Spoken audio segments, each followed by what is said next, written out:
기차 바퀴 소리가 깃전을 울렸습니다. 칙칙폭폭, 칙칙폭폭. 창밖으로 어둠이 빠르게 지나갔어요. 1991년 가을밤 세계 선수권 대회에서 돌아오는 기차 안. 저는 화장실 작은 창문 앞에 서 있었습니다. 손이 떨렸어요. 뛰어내리면 죽을 수도 있습니다. 하지만 안 뛰면 영영 죽는 거였어요. 산채로 묻히는 거였습니다. 제 이름은 김철수. 북한 국가 유도 대표였습니다. 아니, 그랬었어요. 이제는 뭐가 될지 모르겠습니다. 하지만 한 가지는 확실했어요. 다시는 그 지옥으로 돌아가지 않겠다는 것. 손잡이를 잡았습니다. 차가운 쇠가 손바닥에 닿았어요. 심장이 터질 듯 뛰었습니다. 문을 열면 끝입니다. 돌아갈 수 없어요. 감시원들이 금방 알아챌 겁니다. 하지만 저는 문을 열었어요. 바람이 얼굴을 후려쳤습니다. 차가운 공기가 폐를 찔렀어요. 아래로 철로가 보였습니다. 빠르게, 너무 빠르게 지나가고 있었어요. 뛰어야 합니다. 지금, 눈을 감았어요. 그리고 뛰었습니다. 1990년 9월, 베이징 아시안 게임. 그때 저는 25이었어요. 북한 유도 국가대표로 선발된 지 3년째였습니다. 평생 이 순간을 위해 훈련했어요. 조국의 영광을 위해, 위대한 수령님의 기쁨을 위해. 그렇게 배웠습니다. 경기장에 들어섰을 때 가슴이 두근거렸어요. 관중석이 꽉 찼습니다. 각국 국기들이 펄럭였어요. 저는 북한 국기가 그려진 도복을 입고 있었습니다. 무거웠어요. 국기의 무게가 아니라 그것이 의미하는 책임의 무게가요. 코치가 말했습니다. 철수 동무, 명심하게. 금메달이야. 금메달을 따야 해. 은메달은 패배나 마찬가지야. 알겠나? 동무 코치. 저는 고개를 끄덕였어요. 금메달. 그것만이 유일한 목표였습니다. 2등은 패배였어요. 북에서는 그렇게 가르쳤습니다. 예선을 거쳐 준결승에 올랐어요. 상대는 일본 선수였습니다. 강했어요. 하지만 저도 강했습니다. 5분간의 사투 끝에 이겼어요. 결승에 진출했습니다. 결승 상대는 남한 선수였어요. 이름은 박민호. 제 또래였습니다.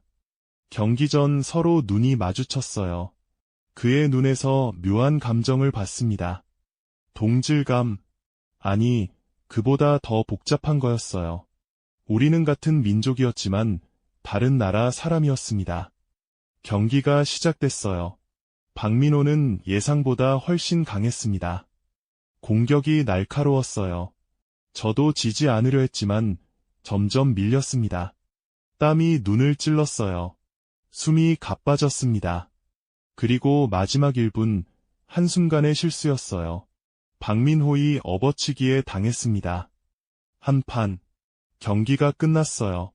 매트에 누워 천장을 바라봤습니다. 조명이 눈부셨어요. 귀에서 잉잉거리는 소리가 났습니다. 졌다. 금메달을 놓쳤다. 은메달. 시상식 단상에 올랐을 때 가슴에 은메달을 걸었어요. 무거웠습니다. 금보다 더 무거웠어요. 애국가가 울렸지만 북한 국가가 아니었습니다. 남한 국가였어요. 박민호가 웃고 있었습니다. 저는 웃을 수 없었어요. 선수단으로 돌아왔을 때 코치의 얼굴이 굳어 있었습니다. 철수 동무, 따라오게. 심장이 내려앉았어요. 뭔가 잘못됐다는 걸 알았습니다. 숙소방에서 코치가 말했습니다. 동무, 은메달은 실패야. 동무는 조국을 배신했어. 위대한 수령님께 누를 끼쳤다고. 하지만 코치 동무, 저는 최선은 금메달이야. 은메달 따위는. 코치가 주먹으로 탁자를 쳤어요. 제 심장도 같이 쿵쾅거렸습니다. 돌아가면 각오하게. 당에서 결정할 거야. 북한으로 돌아가는 비행기 안. 저는 창밖만 바라봤어요. 구름이 흘러갔습니다. 평양으로 가는 게 아니라 지옥으로 가는 것 같았어요. 공항에 도착했을 때 환영 인파는 없었습니다. 금메달리스트들만 꽃다발을 받았어요. 저는 따로 불려갔습니다. 김철수 동무, 당에서 동무의 처분을 결정했네. 보위부 요원이 차갑게 말했습니다. 동무는 혁명적 각성이 부족해. 재교육이 필요하다고 판단됐어. 탄광으로 가게. 탄광이요. 하지만 저는 더 이상 말하지 말게. 결정됐어. 그렇게 저는 탄광으로 보내졌습니다. 탄광 생활은 지옥이었어요. 매일 새벽 5시에 일어나 갱도로 내려갔습니다. 깜깜한 땅 속에서 곡괭이질을 했어요. 손에 물집이 잡히고 터지고 다시 잡혔습니다. 등이 끊어질 것 같았어요. 유도 선수였던 제 몸은 빠르게 망가졌습니다. 근육이 빠지고 살이 말랐어요. 거울을 보면 다른 사람이 보였습니다. 눈이 푹 꺼지고 얼굴에 주름이 잡혔어요. 25인데 40처럼 보였습니다. 밤에는 막사에서 잤어요. 좁은 나무판 위에 10명이 누웠습니다. 벼룩과 이가 득실거렸어요. 추웠습니다. 담요도 얇았고 난로도 없었어요. 밥은 하루 2끼였습니다. 옥수수죽에 소금만 타서 먹었어요. 배가 고파서 잠을 못 잤습니다. 몸무게가 20kg 넘게 빠졌어요. 하지만 무엇보다 힘든 건 마음이었습니다. 왜 이러고 사나 싶었어요. 금메달 대신 은메달을 땄다고 그게 죄인가요? 저도 최선을 다했는데, 조국을 위해 뛰었는데, 밤마다 눈물이 났습니다. 소리 내지 못하고 이불을 깨물며 울었어요. 옆에 누운 사람들도 울고 있었습니다. 다들 자기 잘못이 뭔지도 모른 채 이곳에 왔어요. 그렇게 8개월이 흘렀습니다. 1991년 봄, 갑자기 불려갔어요. 탄광 책임자가 말했습니다. 김철수 동무, 복권됐네. 다시 선수단에 복구하게. 믿을 수 없었어요. 무슨 말인지 이해가 안 됐습니다. 바르셀로나에서 세계 선수권 대회가 있어. 동무가 필요하다고 하더군. 가서 금메달 따오게. 이번에는 절대 실패하면 안 돼. 알겠나? 네. 동무 책임자, 저는 고개를 끄덕였어요. 하지만 속으로 생각했습니다. 금메달을 따도 또 어떤 이유로 여기 보내지 않을까? 이미 믿음이 깨졌어요. 다시 평양으로 돌아와 훈련을 시작했습니다. 하지만 몸이 예전 같지 않았어요. 8개월간 탄광에서 망가진 몸은 쉽게 회복되지 않았습니다. 힘도 없고 유연성도 떨어졌어요. 그래도 훈련했습니다. 선택의 여지가 없었으니까요. 1991년 가을 세계 선수권 대회에 참가했어요. 스페인 바르셀로나였습니다. 비행기를 타고 떠났어요. 평양을 벗어나는 순간 묘한 기분이 들었습니다.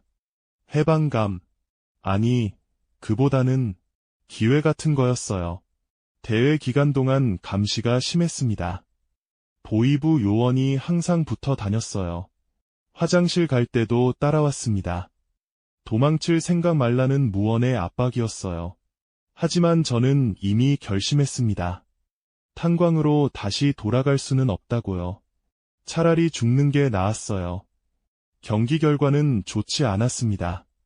16강에서 탈락했어요.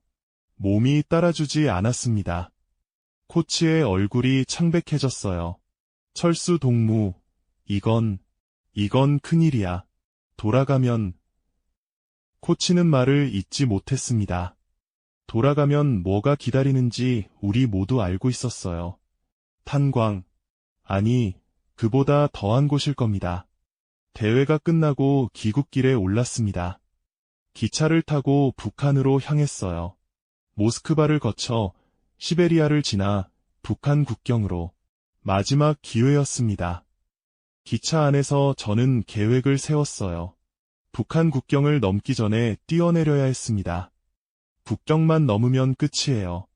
다시는 나올 수 없어요. 밤을 기다렸습니다. 보위부 요원들이 졸기 시작했어요. 기차가 시베리아 벌판을 달리고 있었습니다. 깜깜한 밤이었어요. 화장실로 갔습니다. 심장이 미친 듯이 뛰었어요. 작은 창문을 열었습니다. 바람이 얼굴을 때렸어요. 뛰어야 합니다. 지금이 아니면 기회가 없어요. 창밖을 내다봤어요. 어둠뿐이었습니다. 속도는 빨랐어요. 정말 빨랐습니다. 뛰어내리면 다칠 겁니다. 죽을 수도 있어요. 하지만 안 뛰면 확실히 죽습니다. 산채로 무팁니다. 유도 선수였던 저는 낙법을 알고 있었어요. 구르면서 충격을 흡수하는 법을요. 그걸 믿기로 했습니다. 손을 창틀에 올렸습니다. 몸을 밀어 올렸어요. 좁은 창문이었지만 8개월 탄광 생활로 살이 빠진 제 몸은 빠져나갈 수 있었습니다. 반쯤 몸을 내밀었어요. 바람이 옷을 잡아당겼습니다. 아래로 철로가 보였어요. 빠르게, 너무 빠르게, 문득 가족 생각이 났습니다. 평양에 계신 부모님, 동생, 이제 다시 못 볼 겁니다. 그들도 처벌받을 거예요. 탈북자 가족이라고. 미안했어요. 정말 미안했습니다. 하지만 살고 싶었어요. 인간답게 살고 싶었습니다. 눈을 감았습니다. 그리고 뛰었어요. 몸이 공중에 떴습니다. 바람이 길을 찢었어요. 땅이 빠르게 다가왔습니다. 낙법, 구르기, 충격 흡수, 땅에 부딪혔어요. 어깨부터 다 옆으로 굴렀습니다. 한 바퀴, 두 바퀴, 세 바퀴, 온몸이 돌멩이에 긁혔어요. 어딘가 부러지는 소리가 들렸습니다. 멈췄습니다. 몸이 멈췄어요. 숨을 쉬었습니다. 살아있었어요. 기차 소리가 멀어졌습니다. 칙칙폭폭, 칙칙폭폭. 점점 작아지다가 사라졌어요. 고요했습니다. 시베리아 벌판의 밤, 별만 빛나고 있었어요. 저는 일어났습니다. 온몸이 아팠어요. 왼쪽 팔이 이상했습니다. 부러진 것 같았어요. 하지만 걸을 수는 있었습니다. 남쪽으로 걸었어요. 몽골 방향이었습니다. 한국 대사관이 있는 곳까지 가야 했어요. 수백 킬로미터를 걸어야 했습니다. 차가운 바람이 불었어요. 가을 밤 시베리아는 추웠습니다. 하지만 살아있다는 게 느껴졌어요. 자유롭다는 게 느껴졌습니다. 며칠을 걸었는지 모릅니다. 낮에는 숨고 밤에만 걸었어요. 마을을 피해 산을 넘었습니다. 물은 개울물을 마셨고 먹을 건 풀뿌리를 씹었어요. 팔은 계속 아팠습니다. 부어올랐어요. 열이 났습니다. 하지만 멈출 수 없었어요. 멈추면 죽습니다. 일주일쯤 지났을 때 몽골 국경 근처에 도착했어요. 국경 수비대에 붙잡혔습니다. 누구냐? 총을 든 군인이 물었어요. 몽골어였습니다. 저는 러시아어로 대답했어요. 도와주세요. 북한에서 왔어요. 한국으로 가고 싶습니다. 군인들이 서로 쳐다봤어요. 그리고 무전기를 꺼냈습니다. 그날 밤 저는 한국 대사관 직원을 만났습니다. 한국말을 듣는 순간 눈물이 났어요. 괜찮습니다. 이제 안전해요. 한국으로 갈 수 있습니다. 직원이 제 어깨를 토닥였어요. 따뜻한 손이었습니다. 저는 그제야 무너졌습니다. 바닥에 주저앉아 울었어요. 울고 또 울었습니다. 살았다. 살아남았다. 몇 달 후, 저는 서울에 도착했어요. 1992년 봄이었습니다. 인천공항이 아니라 김포공항이었던 시절이죠.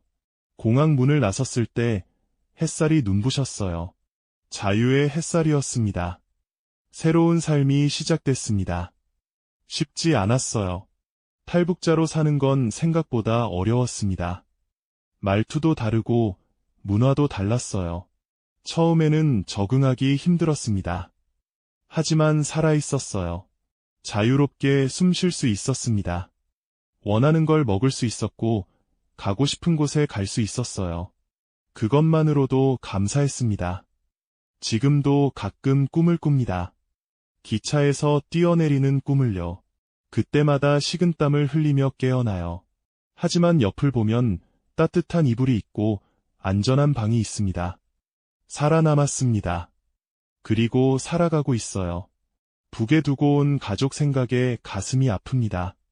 부모님은 어떻게 되셨을까요? 동생은 무사할까요?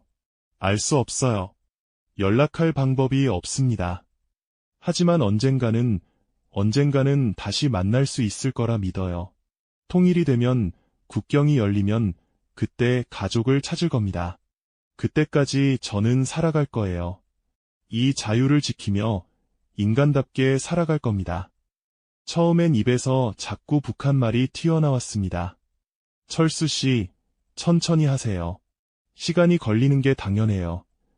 상담 선생님이 말씀하셨어요. 따뜻한 미소였습니다. 북에서는 본 적 없는 표정이었어요. 다른 탈북자들도 있었습니다. 20명쯤 됐어요. 나이도, 출신도 제각각이었습니다. 밤이면 모여서 이야기를 나눴어요. 어떻게 탈출했는지, 얼마나 무서웠는지, 얼마나 그리운지. 나는 두만강을 건넜어. 겨울이었는데 얼음이 얇아서 빠질 뻔했지 한 아저씨가 말했습니다. 손이 떨리고 있었어요. 나는 중국에서 5년을 숨어 살았어요. 매일 잡힐까 봐 무서워서. 젊은 여자가 눈물을 닦았습니다. 저도 제 이야기를 했어요. 기차에서 뛰어내린 이야기를요. 다들 숨죽여 들었습니다. 아, 그게 가능해? 기차에서 죽을 수도 있었잖아. 유도 선수라서 가능했던 거야. 낙법을 알았으니까 그렇게 우리는 서로의 아픔을 나눴어요. 이해받는다는 게 얼마나 큰 위로인지 처음 알았습니다. 하나원을 나온 건 1992년 여름이었어요. 정부에서 작은 원룸을 제공해줬습니다. 서울 구로구 작은 골목에 있었어요. 방 하나, 화장실 하나. 좁았지만 제 공간이었습니다. 처음으로 제 집이 생긴 거였어요.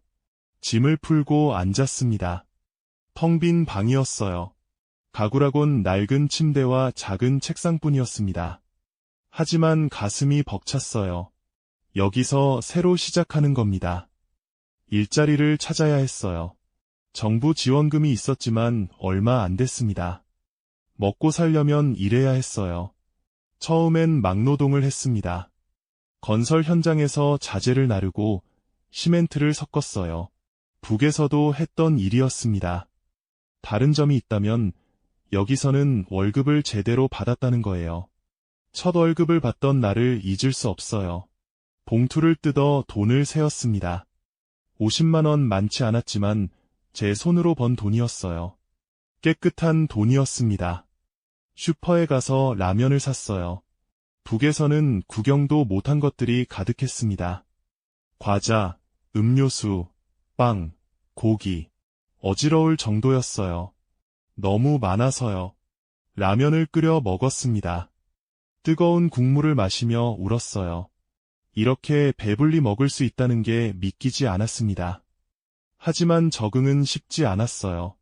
사람들이 제 말투를 이상하게 봤습니다. 어디서 왔어요? 북쪽에서 왔습니다. 아, 탈북자시구나. 그 순간 공기가 달라졌어요. 어떤 사람들은 동정하는 눈빛을, 어떤 사람들은 경계하는 눈빛을 보냈습니다. 편하게 대하는 사람이 없었어요. 야, 북한에서는 진짜 굶어 죽어? 텔레비전에서 본 것처럼. 김일성 진짜 봤어? 어땠어? 호기심 어린 질문들이 쏟아졌습니다. 저를 사람이 아니라 구경거리로 보는 것 같았어요. 상처받았습니다. 그래서 숨기기 시작했어요. 탈북자라는 거려. 함경도 사투리를 고치려 애썼습니다. 북에서 온 걸 들키지 않으려고 조심했어요. 외로웠습니다.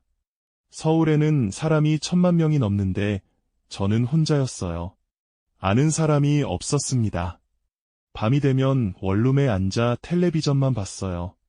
그러던 어느 날 우연히 체육관을 지나가다 간판을 봤습니다. 김민석 유도관. 가슴이 뛰었어요. 유도. 제가 평생 했던 거였습니다. 발걸음이 저절로 움직였어요. 문을 열고 들어갔습니다. 아이들이 도복을 입고 훈련하고 있었어요. 선생님이 기술을 가르치고 있었습니다. 매트 냄새, 땀 냄새, 익숙한 냄새였어요. 어서 오세요. 무슨 일이세요? 관장님이 다가왔습니다. 40대쯤 돼 보였어요. 저 유도를 했었습니다. 여기서 가르칠 수 있을까요? 유도를 하셨어요. 어디서요? 망설였습니다. 말해야 할까요? 하지만 유도는 숨길 수 없었어요. 북한 국가대표였습니다. 관장님의 눈이 커졌어요. 잠시 침묵이 흘렀습니다. 들어오세요. 차라도 한잔 하시죠. 사무실에서 이야기를 나눴어요. 제 경력을 말했습니다. 1990년 아시안게임, 은메달, 탄광, 탈출, 모든 걸 털어놨어요. 관장님이 고개를 끄덕였습니다.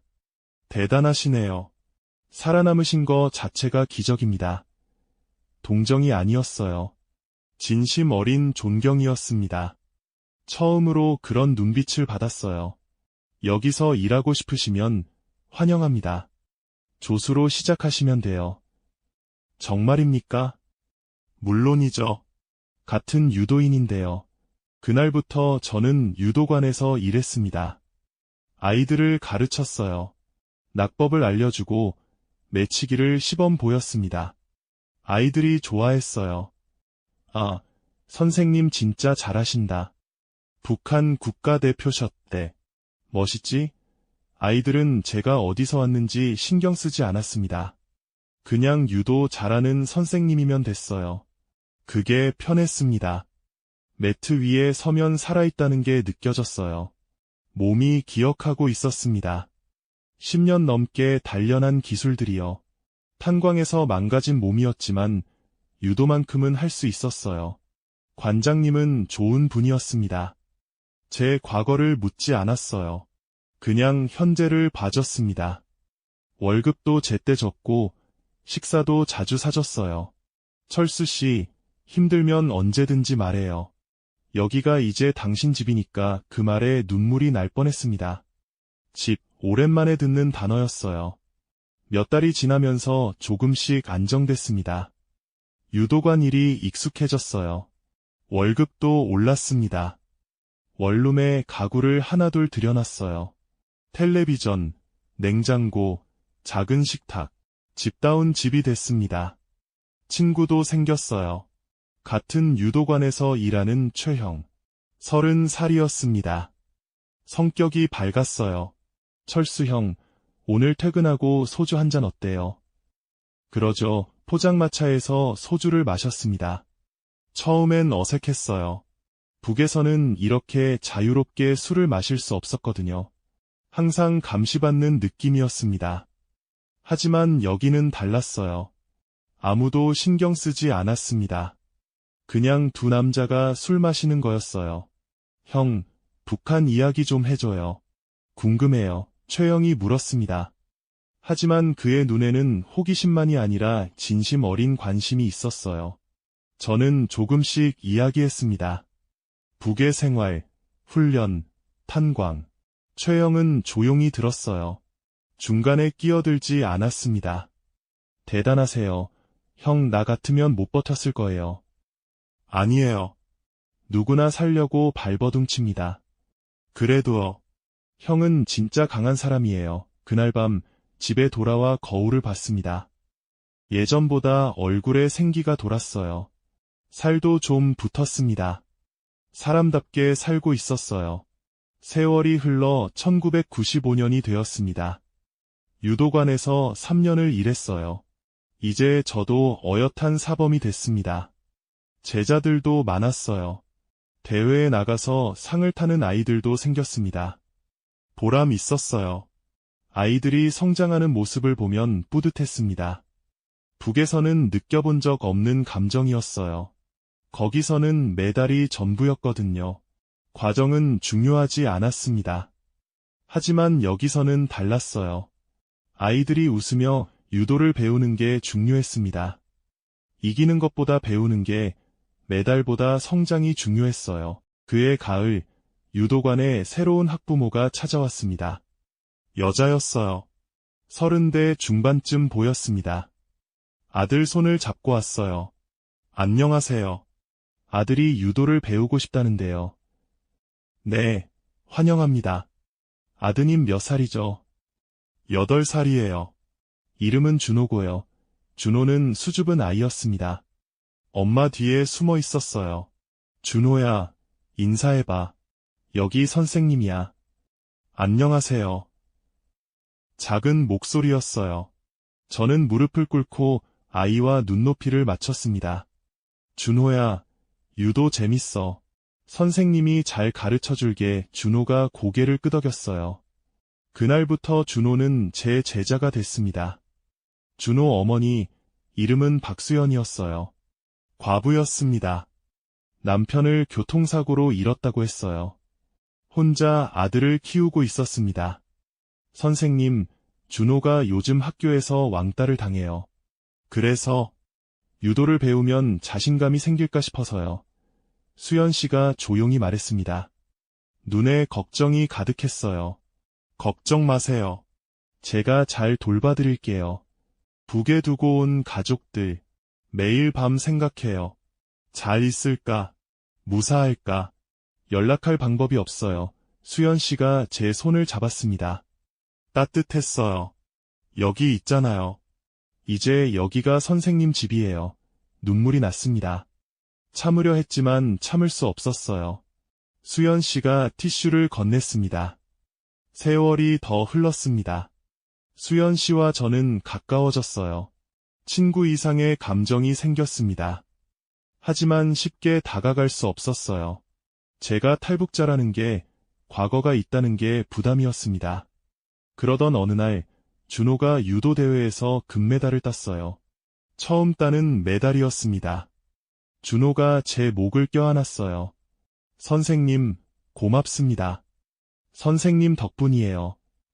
아니야, 준호 내가 열심히 해서 그래. 시상식이 끝나고 수연 씨가 다가왔습니다. 눈물을 닦고 있었어요.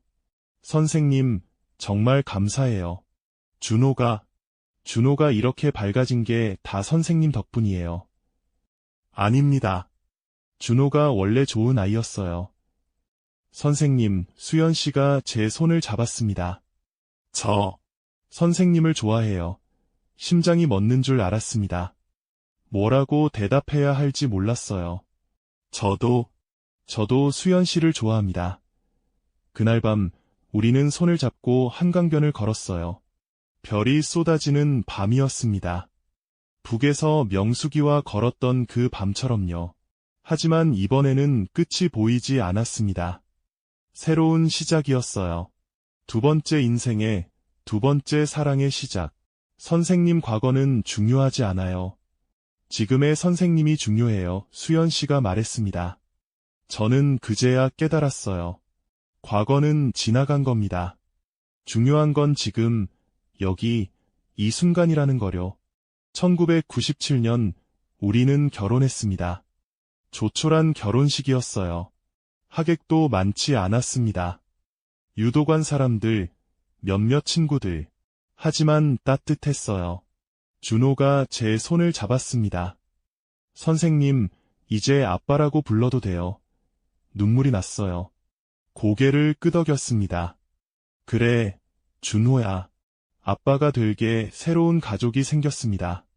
수연과 준호, 그리고 저 세 사람의 작은 가족이요. 행복했어요. 매일 아침 일어나면 옆에 수연이 있었습니다. 준호가 아빠 하고 부르는 소리가 들렸어요. 이게 가정이구나. 이게 가족이구나. 처음 알았습니다. 하지만 가끔 밤에 잠을 못 잘 때가 있었어요. 북에 두고 온 가족들이 떠올랐습니다. 부모님은 어떻게 되셨을까? 동생은 살아있을까? 제가 탈출한 후 처벌받지는 않았을까? 죄책감이 밀려왔습니다. 저만 행복해도 되는 걸까? 그들은 고통받고 있을 텐데요. 수연이 깨어 제 손을 잡았어요. 괜찮아요. 당신 잘못이 아니에요. 하지만 당신이 살아남은 건 잘못이 아니에요. 행복한 것도 잘못이 아니고요. 수연의 말이 위로가 됐습니다. 하지만 완전히 지울 수는 없었어요. 그 죄책감을요. 세월은 계속 흘렀습니다. 2000년대가 왔고 준호는 중학생이 됐어요. 훌쩍 컸습니다. 이제 제 키만큼 자랐어요. 아빠, 나도 국가대표 될 거야. 아빠처럼 준호가 말했습니다. 가슴이 뜨거웠어요. 그래, 준호야. 너는 할 수 있어. 하지만 속으로는 복잡했습니다. 국가대표. 그 단어가 제게는 좋은 기억만은 아니었거든요. 은메달, 탄광, 탈출. 그 모든 게 국가대표에서 시작됐으니까요. 하지만 준호에게는 다를 겁니다. 여기서는요. 남한에서는 은메달도 축하받으니까요. 실패해도 처벌받지 않으니까요. 2010년 준호는 정말로 국가대표가 됐어요. 청소년 국가대표였습니다. 아시안 청소년 대회에 나갔어요. 경기를 보러 갔습니다. 관중석에 앉아 준호를 봤어요. 도복을 입고 매트에 서 있는 모습. 20년 전 제 모습 같았습니다. 경기가 시작됐어요. 준호가 잘 싸웠습니다. 하지만 결승에서 졌어요. 은메달이었습니다. 심장이 철렁했어요. 은메달. 그 단어가 트라우마처럼 밀려왔습니다. 준호는 괜찮을까? 실망할까? 시상식이 끝나고 준호가 달려왔습니다. 은메달을 목에 걸고 있었어요. 아빠, 봤어? 내가 은메달 땄어. 환하게 웃고 있었습니다. 실망한 게 아니었어요. 자랑스러워했어요. 가슴이 벅찼습니다. 여기서는 은메달도 축하받는구나. 실패가 아니구나. 준호를 껴안았어요. 잘했어, 준호야. 정말 자랑스럽다. 아빠, 다음엔 금메달 딸게. 그래, 하지만 메달 색깔은 중요하지 않아. 내가 최선을 다한 게 중요한 거야. 준호가 고개를 끄덕였습니다. 그 순간 깨달았어요. 제가 북에서 배우지 못한 거려. 최선이 중요하다는 것, 과정이 소중하다는 것, 메달 색깔이 인생을 결정하지 않는다는 것. 지금 2024년입니다. 저는 60이 넘었어요. 머리에 흰머리가 많이 생겼습니다. 주름도 깊어졌고요. 하지만 행복합니다. 수연과 함께 살고 있어요. 준호는 결혼해서 독립했습니다. 손자도 하나 생겼어요. 귀여운 남자아이입니다. 유도관은 여전히 운영하고 있어요. 이제는 관장이 됐습니다. 김민석 관장님이 은퇴하시면서 제게 맡기셨거든요. 철수 씨, 이제 여기는 당신 거예요. 잘 부탁합니다. 관장님이 제 어깨를 토닥이셨어요. 고맙고 벅찼습니다. 매일 아이들을 가르쳐요. 새로운 제자들이 계속 들어옵니다. 그 아이들을 보면 과거의 제가 떠올라요. 꿈 많고 순수하고 열심히 하는 모습.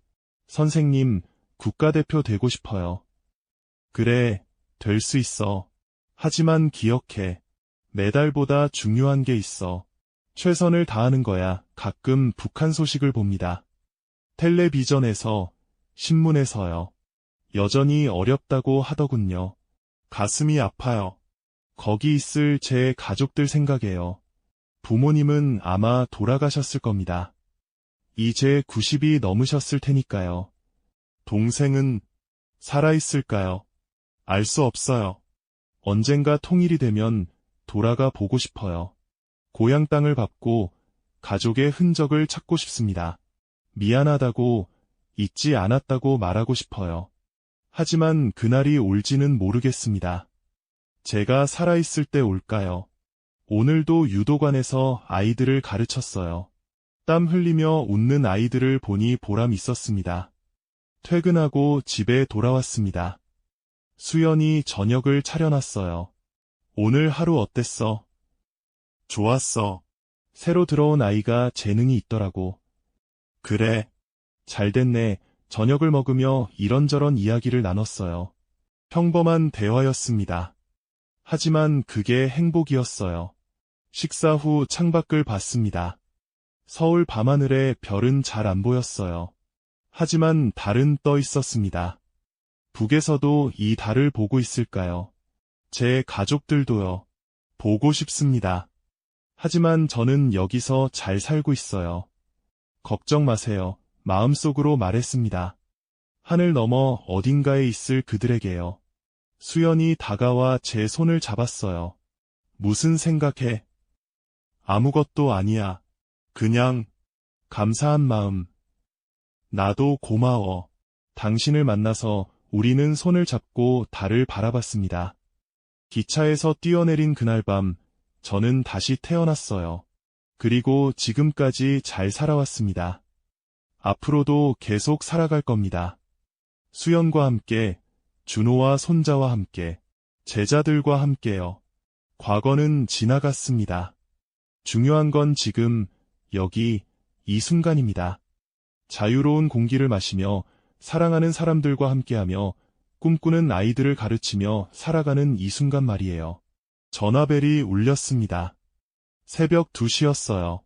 깊은 잠에서 깨어 핸드폰을 집어들었습니다. 모르는 번호였어요. 이 시간에 누가 전화를 할까? 심장이 두근거렸습니다. 나쁜 소식일까 봐 두려웠어요. 여보세요. 김철수 선생님이십니까? 낯선 남자 목소리였습니다. 침착했지만 긴장감이 느껴졌어요. 네, 그런데요. 누구시죠? 통일부 남북 이산가족 담당자입니다. 급히 연락드릴 일이 있어서요. 통일부, 이산가족, 그 단어들이 귀에 꽂혔습니다. 잠이 확 달아났어요. 무슨 일이신가요? 선생님, 혹시 북한에 김영철이라는 동생분이 계십니까? 영철. 제 동생 이름이었어요. 33년 만에 듣는 이름. 네, 있습니다. 왜요? 무슨 일이 있나요? 목소리가 떨렸습니다. 수연이 잠에서 깨어 제 어깨를 잡았어요. 동생분이 탈북하셨습니다. 지금 중국 베이징 한국 대사관에 계십니다. 세상이 멈춘 것 같았어요. 동생이 살아있다고? 탈북했다고? 정말입니까? 영철이가. 네, 신원이 확인됐습니다. 형님을 찾고 있다고 하더군요. 33년 전형이 탈북한 후 계속 찾았다고요. 눈물이 쏟아졌습니다. 참을 수가 없었어요. 영철이가 살아있었습니다. 그리고 저를 찾고 있었어요. 언제 만날 수 있나요? 이번 주 안에 입국 절차가 완료될 겁니다. 도착하면 바로 연락드리겠습니다. 전화를 끊었어요. 손이 떨려서 핸드폰을 제대로 잡을 수가 없었습니다. 수연이 저를 껴안았어요. 여보, 무슨 일이야? 영철이가, 동생이 살아있어. 탈북했대. 수연도 눈물을 흘렸습니다. 제 이야기를 들어왔으니까요. 북에 두고 온 동생 이야기를요. 그날 밤 잠을 못 잤어요. 천장만 바라봤습니다. 영철이 얼굴이 떠올랐어요. 마지막으로 본 게 1991년이었습니다. 그때 영철이는 20이었어요. 지금은 50. 어떤 모습일까요? 일주일이 지났습니다. 가장 긴 일주일이었어요. 유도관에서 일을 하면서도 정신이 없었습니다. 아이들을 가르치다가도 멍해졌어요. 관장님, 괜찮으세요? 응. 아, 미안. 괜찮아. 집중할 수가 없었습니다. 영철이 생각뿐이었어요. 금요일 오후 전화가 왔습니다.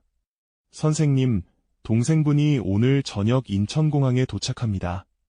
마중 나오실 수 있으세요? 네. 지금 갑니다. 유도관 문을 닫았어요.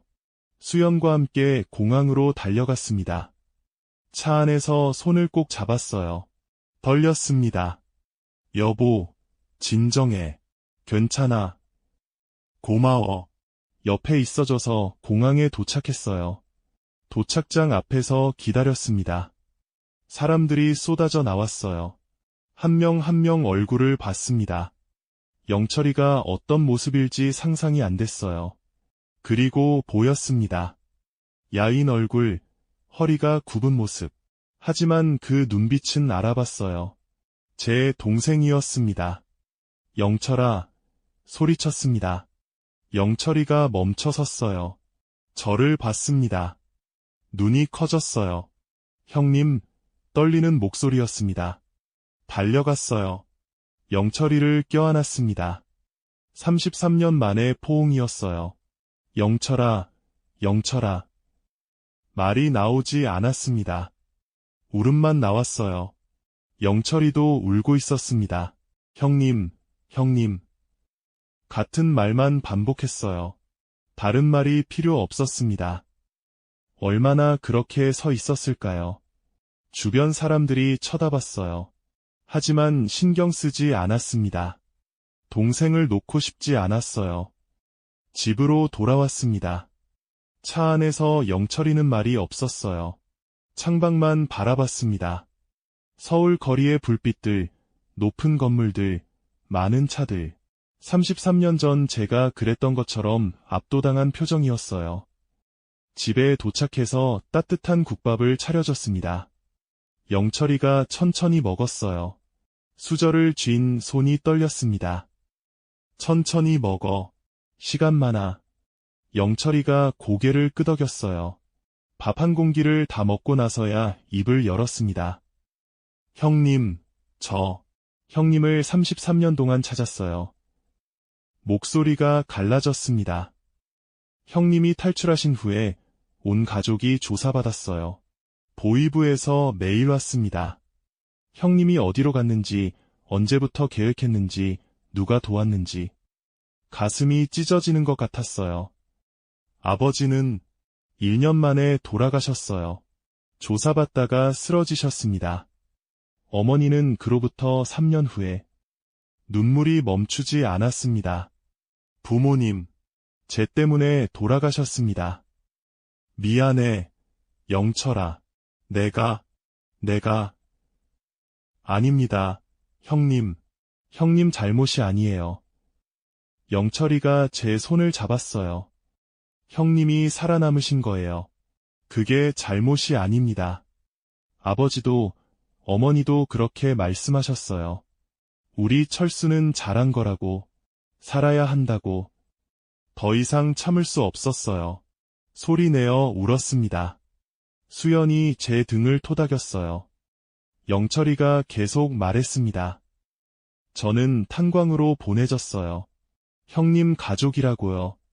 거기서 20년을 살았습니다. 결혼도 했어요. 아내와 딸이 있었습니다. 있었다고? 네. 5년 전에 딸이 굶어 죽었어요. 아직 10살이었습니다.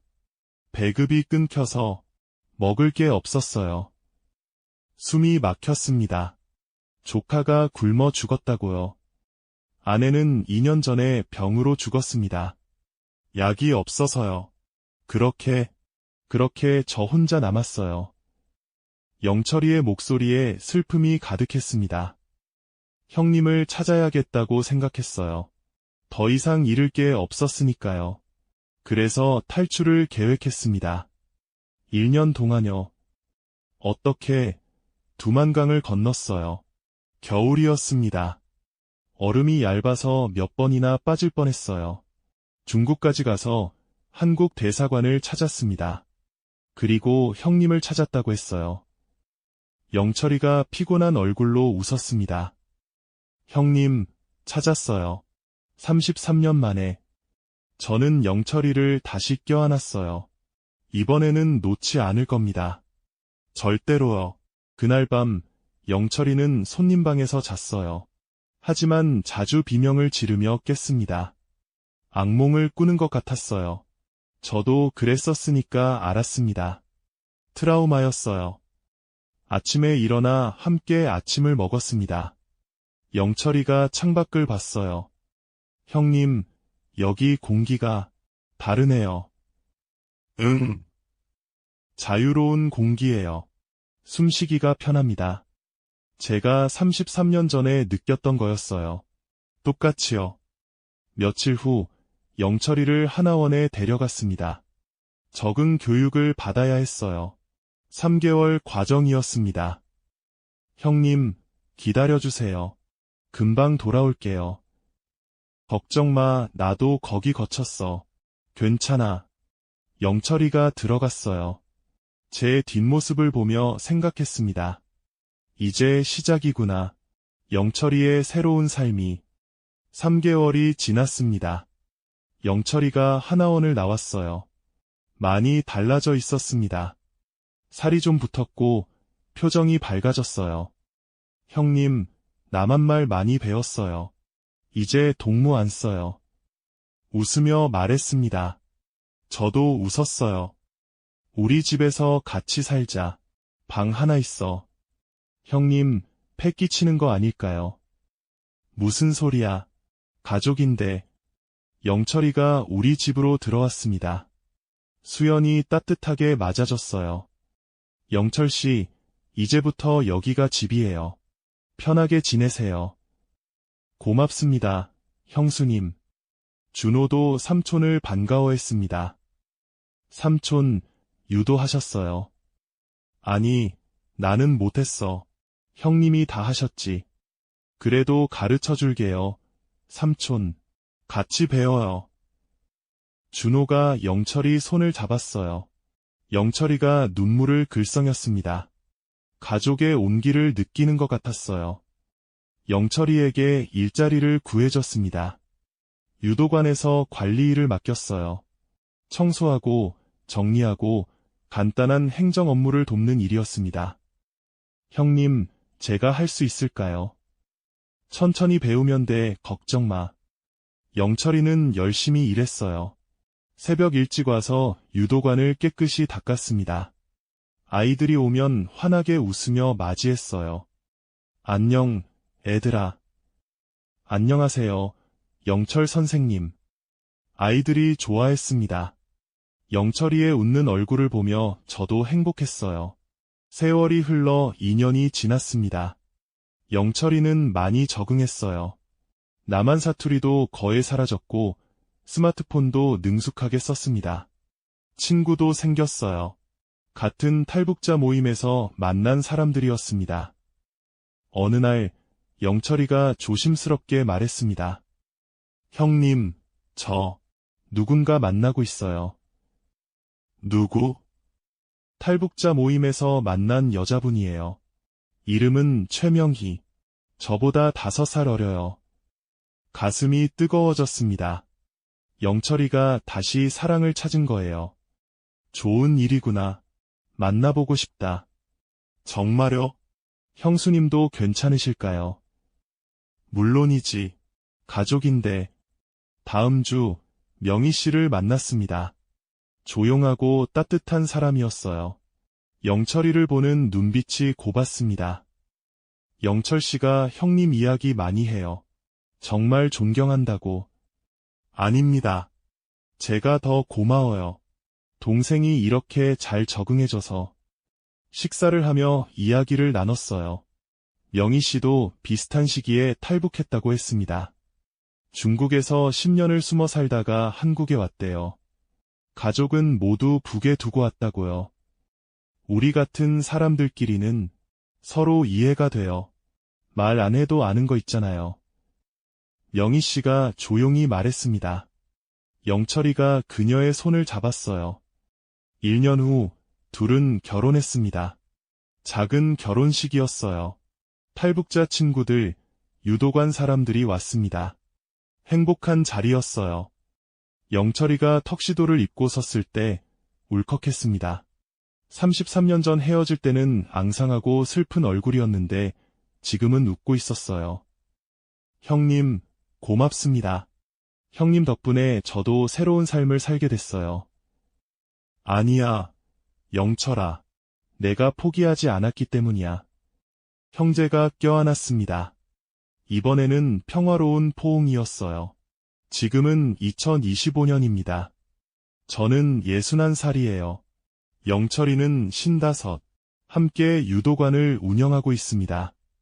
영철이도 이제 코치 자격증을 땄어요. 아이들을 가르칩니다. 자, 다리를 이렇게 걸어야 해. 영철이가 시범을 보였어요.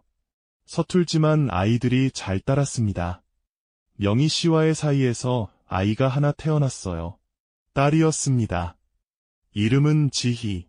북에서 죽은 조카의 이름을 땄다고 했어요. 형님, 이 아이는 자유롭게 키울 거예요. 북에서처럼 굶기지 않을 거예요. 영철이가 아기를 안고 말했습니다. 단호한 목소리였어요. 손자와 조카딸이 함께 자랍니다. 둘이 유도관 마당에서 뛰어놀아요. 웃음소리가 가득합니다. 할아버지, 저 유도 배울래요. 손자가 말했습니다. 그래, 할아버지가 가르쳐줄게. 삼촌도요. 응, 삼촌도. 영철이와 제가 웃었어요. 이제 우리는 다음 세대에게 물려줄 게 있었습니다. 자유, 사랑, 그리고 포기하지 않는 힘을요.